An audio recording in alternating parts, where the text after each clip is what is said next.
चाक जिनी कर चर्चा बलम बड़े खर्चा में आई गए हो। मरचाक जिनी कर चर्चा बलम बड़े खर्चा में आई गए हो। सासू जी आई चिपरी पोन के, सासू जी आई लड्डू बटन के, पियरी के करई लगी चर्चा बलम बड़े खर्चा में आई गए हो। पियरी के करई लगी के चर्चा बलम बड़े खर्चा में आई गए हो।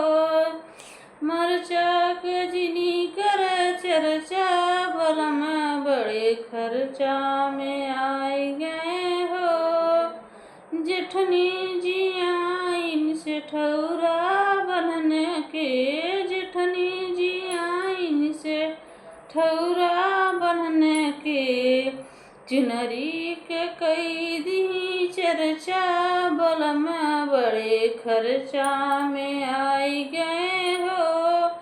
चुनरी के कई दी चर्चा बलम बड़े खर्चा में आई गए हो।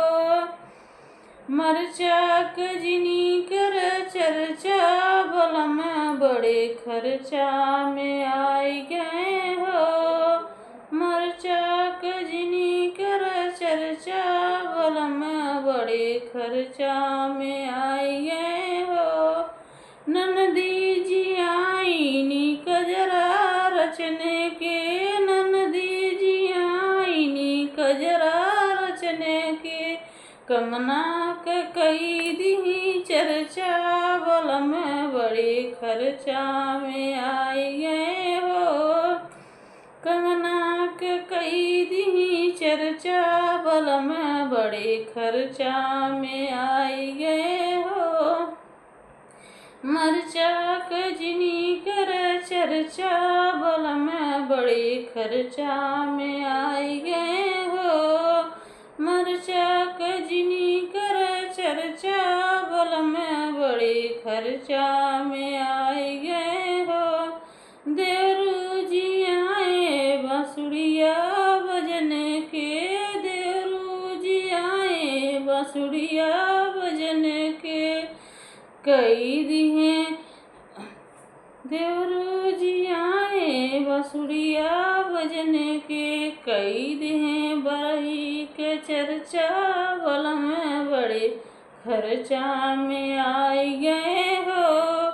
कई दिए बरही के चर्चा बलम बड़े खर्चा में आई गए हो।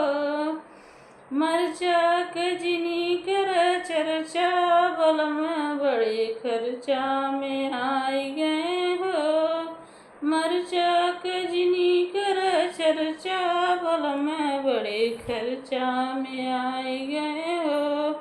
हेलो दोस्तों, इस सफर पर का उठान है। आप लाइक है सब्सक्राइब कर जैसे लाइक सब्सक्राइब जरूर के हैं। अब मिलेंगे अगले वीडियो में। बाय बाय, टाटा, नमस्ते।